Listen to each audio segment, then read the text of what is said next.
এই যে তোমাদের দাদা ভাই সঙ্গে আমি আর সোনামা আমরা কিন্তু যাচ্ছি মেয়েকে ভ্যাকসিন দেওয়ার জন্য কৃষ্ণনগর ডাক্তার দেখাতে। তোমরা প্রচুর মানুষই কমেন্ট করো যে দিদি ভাই তুমি কোন ডাক্তারবাবুকে দেখাও। কৃষ্ণনগরে কিন্তু আমরা দুজন ডাক্তারবাবুকে দেখাই। তো তার মধ্যে হয়ে গেল, তার মধ্যে একজন হচ্ছেন টিকে দেব, উনি একজন বয়স্ক ডাক্তারবাবু। তো ওনাকে যখন মানে কোনো সিরিয়াস কন্ডিশন, মানে সিরিয়াস বলতে এই ঠান্ডা লাগলো বা জ্বর আসলো, দেরি আর করা যাবে না 2-3 দিন, তো তখন কিন্তু আমরা আর একটা ডাক্তারবাবুকেও দেখাই। তো উনি হলেন ডক্টর রাজু সরকার, তাই তো? ভালো ডাক্তার।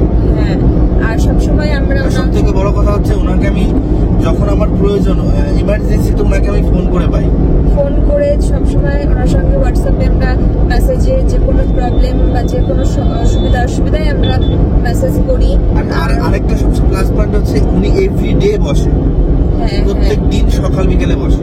সেটাই তো, কারণ ওনার কৃষ্ণনগরে হয়তো বাড়ি, আমি সঠিক জানি না, কৃষ্ণনগর নার্সিং হোমেও থাকে, মানে এভরিডে অ্যাভেলেবেল পাওয়া যায়। তো ওখানে তো যাবোই, আমরা একটু পরে ফোন করে একটু জেনেও নেবো। ওনার কাছে যাচ্ছে যে ভ্যাকসিন দেওয়ার জন্য সোনামার 2টো ভ্যাকসিন দেবো, যেটা আর কি মেয়ের 8-9 মাস মনে হয় প্রথম যে ভ্যাকসিন ওটাও দেওয়া হয়নি, ইনফ্লুয়েঞ্জা প্লাস হচ্ছে যেটা 1 ইয়ারে পড়বে, যেগুলো আমাদের বাইরের থেকে কিনে দিতে হয়। আমাদের সরকার থেকে সেই সুবিধাগুলো এখনো পর্যন্ত তো শুরু হয়নি।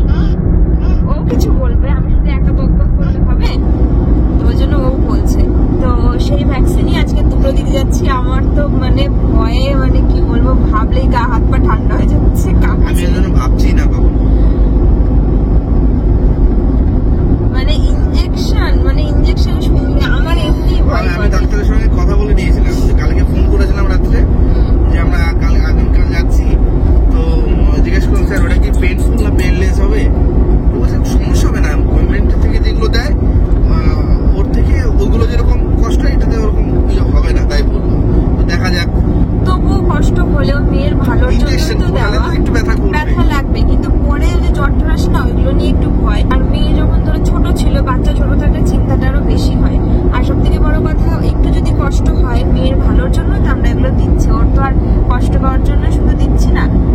তো মেয়ের তো মানে একটুখানি এদিক থেকে ওদিক হলেই যা আল্লাহ দেখাবে আর যা ঢং করে, আর বাবা থাকলে তো তার সীমাই নেই। তো আজকে যে কি হবে আমি সেটাই ভাবছি, আমি থাকতে পারবো না মানে ও।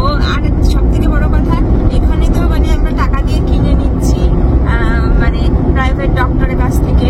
যখন সরকারি যে ইঞ্জেকশনগুলো মানে ভ্যাকসিনগুলো নিতে যাই, ওখানে না অনলি মা, কে বাবা, কে ঠাকুমা, কে দিদিমা, কারোর কথা হবে না। তো ঠাকুমা দিদিমা না হোক সেখানে, কিন্তু যাই হোক বাবাকে অ্যালাউ করা দরকার আমার মনে হয়, কারণ আজকালকার যুগ আর সেরকম নেই। এখন মা বাবা দুজনাকেই সমানভাবেই ইয়ে করা উচিত, কারণ এখন বড় হয়েছে, এখন তোকে আমার সামলানো বিশাল মানে প্রবলেম হয়ে যাবে। ওরা তো আর এটা বোঝে না যে মেয়ের কিছু হলে আগে বাবা। হ্যাঁ, আর মেয়ে বাচ্চাদের সবসময় আমি দেখেছি বেশিরভাগই যে বাবার কাছেই মানে বেশি ভালো আছে, সেটা খুবই কম, তবে মেয়ে বাচ্চারা বেশিরভাগই বাবাই করে। তো যাই হোক, অনেক কথা বকে ফেললাম। আর প্রথমে কিন্তু আমরা যাব হচ্ছে জুডিওতে। তো জুডিওতে শপিং করতে যাওয়ার জন্য কিন্তু আমরা অনেক আগেই বেরোতে চেয়েছিলাম, কিন্তু হয়নি। সব টাইমের গোলমাল হয়ে গেছে। মেয়ে আসলে হচ্ছে মেয়ে ঘুমিয়েছিল, এবার ওর ঘুমালে পরে আমরা আলো জ্বালিয়ে রেডি হওয়া গোছগাছ করা করতে পারছি না। আমার মেয়ের একটু ঘুমেরও দরকার আছে, তা ওর ঘুম যতক্ষণ ঘুমায় ততক্ষণও ঘুমায়নি। তো যাই হোক, চলো আর কথা বলবো না, তোমরা একটু বাইরের দৃশ্য দেখো। আর আমরা চলো আগে চলে যাবো হচ্ছে জুডিওতে। জুডিওতে গিয়ে মামা ড্রেস কিনবে না ডল কিনবে? তুমিও কারগুলোতে উঠবে নাকি? উঠাবে আজকে? হ্যাঁ, নাকি আসার সময়? দেখা যাক, চলো দেখি, ফোন করে নেবো একবার ওখানে যদি সময় থাকে। তো যাই হোক, চলো যাই।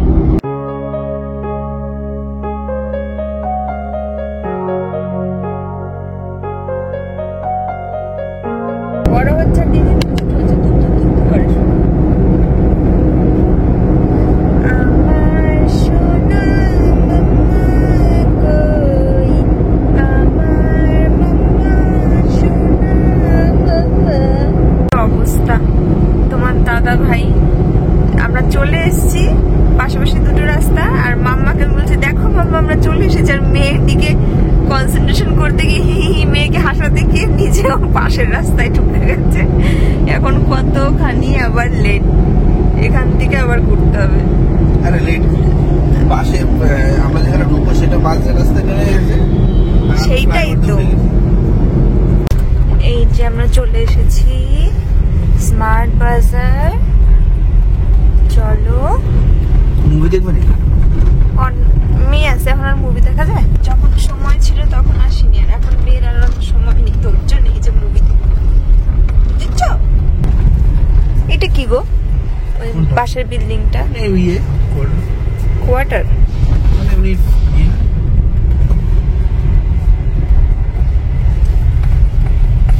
চলো আমরা আগে জুডিওতে যাবোর জন্য এসেছি, জুডিওতে যাবো। আর এই দেখো মাম্মাকে আছে সোনামার জন্য আজকে ক্যারিয়ারটা নিয়ে এসেছি, বেবি ক্যারিয়ারটা, কারণ এটা ইউজ করাই হয়নি।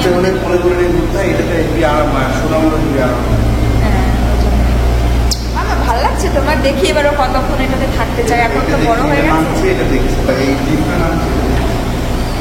আসলে। মাম্মা দেখি মনে আছে কদিন আগে এসেছিলাম। মাম্মা তোমার ইয়েটা কই, আয়না কই দেখো তো, মনে আছে নাকি তোমার আয়না? কোথায় যেন আয়নাটা? উপরে উপরে। চাঁদ মামা কই?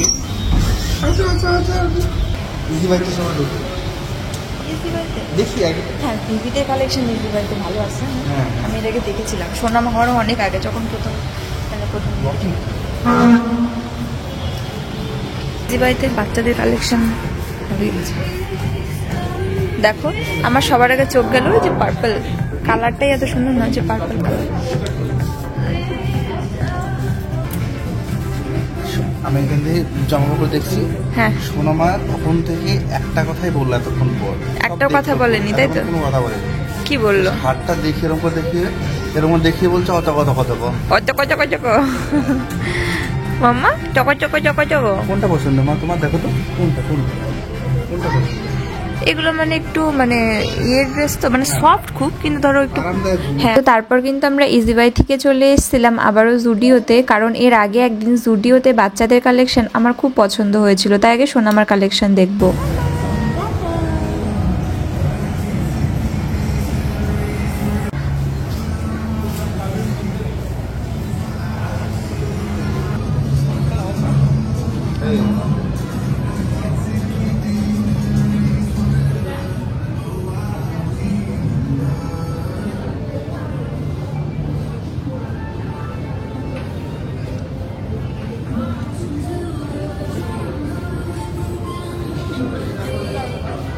হেবি সুন্দর কালেকশন বলো।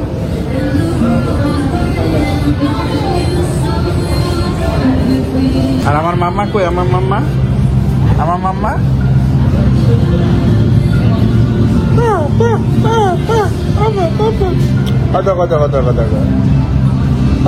কথা সাইজটা দেখে নাও।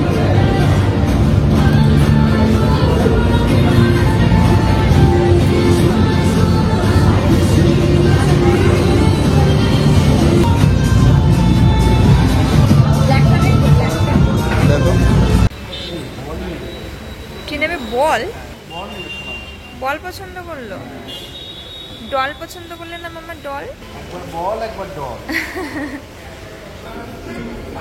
সেগুলো হ্যাঁ ভালো না এসব জিনিস।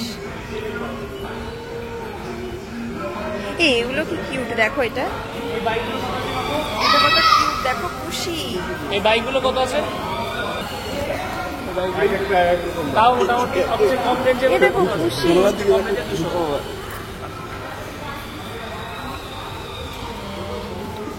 ওটা ও ভালো লাগছে না, এটা সুন্দর লাগছে না, দেখো এটা অবশ্য একটা এ দেখো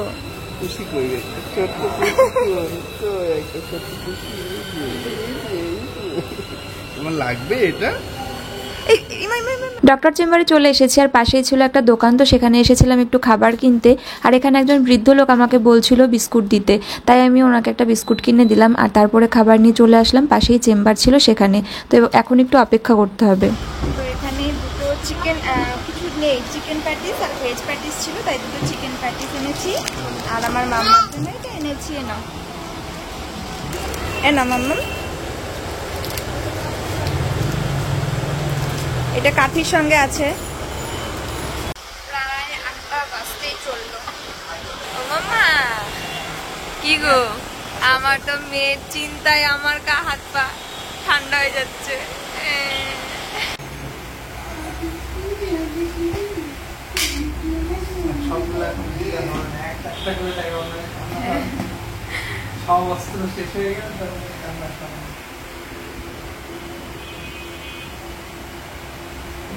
মাম্মা, হাতি কোনটা, এলিফ্যান্ট কোনটা? মাম্মা, এলিফ্যান্ট কোনটা? কোনটা? ডক্টর আঙ্কেল কই? ডক্টর আঙ্কেল আপনি দেখাতে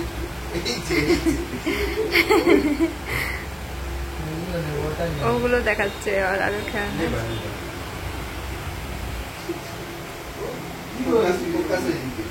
মাম্মা, দেখো বল, তোমার বল কই, দেখাও তো তোমার বল, দেখাও তো। এই হাতটা ধরে থাকবে না, চেপে ধরে থাকবে। বেশি চেপে না, আমি ধরবো।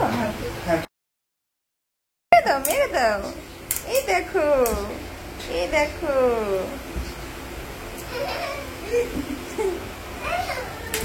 বাড়িতে কখনো একটু লাউড কথা বললে না, মানে একটু ইয়ে করলে জল প্রচন্ড।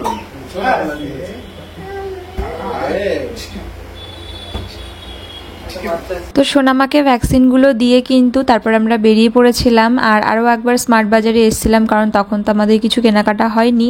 আর যেহেতু এসছি ভেবেছি যে এখানে একবার ঢুকবো, কিন্তু সত্যি কথা বলতে কি কালেকশন একটু ভালো লাগছিল না। আর মানে জুডিওর থেকে এর আগের দিন সোনামার জন্য একটা ড্রেস, মানে বেশ কিছু বেবিদের কালেকশন আমার পছন্দ হয়েছিল, কিন্তু সেদিন আমাদের একটুও সময় ছিল না যে একটু দেখে টেকে নেব, কিছু চুজ করে নেব। তো সেই জন্য ভেবেছিলাম নেক্সট একদিন আসবো, মানে মেয়ের ভ্যাকসিন দিতে, আরও বিভিন্ন কাজে আসতেই হবে, তখন নেব। কিন্তু আজকে কিচ্ছু পছন্দ হচ্ছে না। আমি আর আমার সোনামা জুডিওতে শপিং করছি, ঘুরে ঘুরে দেখছি কি নেওয়া যায়, কি নেওয়া যায় বলো তো মাম্মা। এইটা এইটা তোমার এটা পছন্দ হয়েছে মাম্মা? হ্যাঁ, এটা পছন্দ হয়েছে। এইটা তোমার এইটা পছন্দ হয়েছে আমার জন্য? না মাম্মা, সোনামা আমার এইটা পছন্দ করেছে। ঠিক আছে, দেখা যাক। তোমাকে ডক্টর আঙ্কেল আজকে ব্যথা দিয়েছিল, একটু সুচ ফুটিয়েছিল। তোমাকে কোথায় ব্যথা দিয়েছে? কোথায় ব্যথা তোমার? কোথায় ব্যথা? এখনো হাতে ব্যথা। তো আমরা এসেছিলাম একটু জুডিওতে, কারণ তোমার দাদা ভাইয়ের কিছুই মানে নেওয়া হয়েছিল না, সোনামার জন্য কিছু নেওয়া হয়েছিল না, তো সেই জন্য কিন্তু কিছু পছন্দ হয়নি। কিনেছি, তোমাদের বাড়ি গিয়ে দেখাবো। তো পাপড়ি আমরা কেনাকাটা করলাম হালকা পাতলা। আমি একটা শার্ট নিয়েছি, কারণ এখানে এসে যেটুকু টাইম পাইনি, ওখান থেকে জাস্ট একটু ঘুরে আমরা কিছু সময় ওখানে ভ্যাকসিন দিতে, তো ভ্যাকসিন দিয়ে এখানে আস্তে আস্তে অনেক লেট হয়ে গেছে। তো আর সব আস্তে আস্তে ক্লোজ হয়ে যাচ্ছে। তো আমি জাস্ট একটা শার্ট নিতে পেরেছি শুধু, আর পাপড়ি মানে পছন্দ করে উঠতে পারছিল না, কারণ টাইম ছিল না। জাস্ট 20-30 মিনিটে কি হয়, কেনাই হয়নি কিছু। তো যাই হোক, দেখি আবার শুক্রবার দিন হয়তো আসতে হতে পারে, একটা কাজও আছে। আর আমি এখন আছি পার্কিং লটে। চলো, এখন পাপড়ি ওরা সামনে দাঁড়িয়ে আছে, তো আমি বেরোই। বাবা এসে গেছে, মা বাবা এসে গেছে। ও, তুমি থামস আপ নিয়েছো বাবার জন্য? ফেরার পথে কিন্তু তোমাদের দাদাভাই ঢুকতে চেয়েছিল রেস্টুরেন্টে, কারণ আমাদের অনেকটা রাত হয়ে গেছিলো, প্রায় 10টা, আর খুব খিদেও পেয়েছিল। তো আমি বললাম যে না, বাড়িতে নিয়ে চলো, তার কারণ হচ্ছে অনেকটা রাত হয়ে গেছে, মেয়েকেও খাবার খাওয়াবো। ওকে কিন্তু আমি নিয়ে যাওয়ার আগেই খাবার খাইয়ে নিয়েছিলাম। তো ভেবেছিলাম যে কোথাও একটা মানে শপিং টপিং যখন করতে ঢুকবো, কোনো একটা জায়গায় বা গাড়ির মধ্যেই একটু দাঁড়িয়ে খাবার খাওয়াবো, কিন্তু সেটার হয়ে উঠছিল না। তার কারণ হচ্ছে মেয়ে মানে মনে হচ্ছিলো বদ্ধ জায়গার মধ্যে মেয়ে খাবে না, কোথাও বাইরে বসলে, কোনো রেস্টুরেন্টে গেলে সেখানে বসে হয়তো খাওয়াতাম। তো বললাম যে দেরি হয়ে গেছে, চলো আর লেট করবো না, বাড়িতেই চলো, বাড়ি গিয়ে মেয়েকে খাওয়াবো, বাড়িতে গিয়েই খাওয়া দাওয়া করা যাবে। তাইও বেথুয়ার থেকে বিরিয়ানি নিয়ে নিয়েছিল।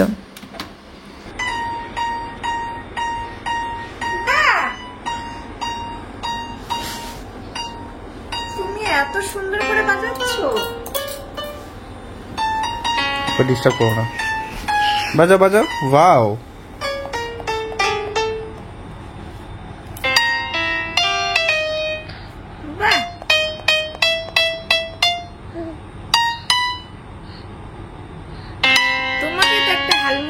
কিনে দিতেই হবে। এরকম মাম্মা।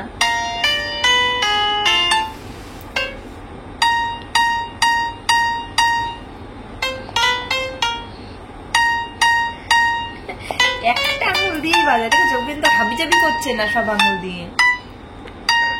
এটা কি হলো আমার?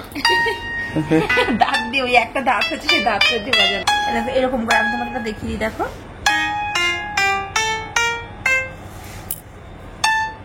ওটাই বাজাবে। আমি বাজালে হবে না, এরকম করে রেখে বাজাও বাজাও। যা দেখবে একবার, হ্যাঁ একবার যা দেখবে সেম সেম টু সেম। বাবা দুবার গুলে বাজাচ্ছে। এই শোনো, আমাকে তো একটা হারমোনিয়াম কিনে দিতে হবে। হ্যাঁ দাও কিনে, গান শিখতে চাই মাম্মা, আমি গান শেখাবো। তাই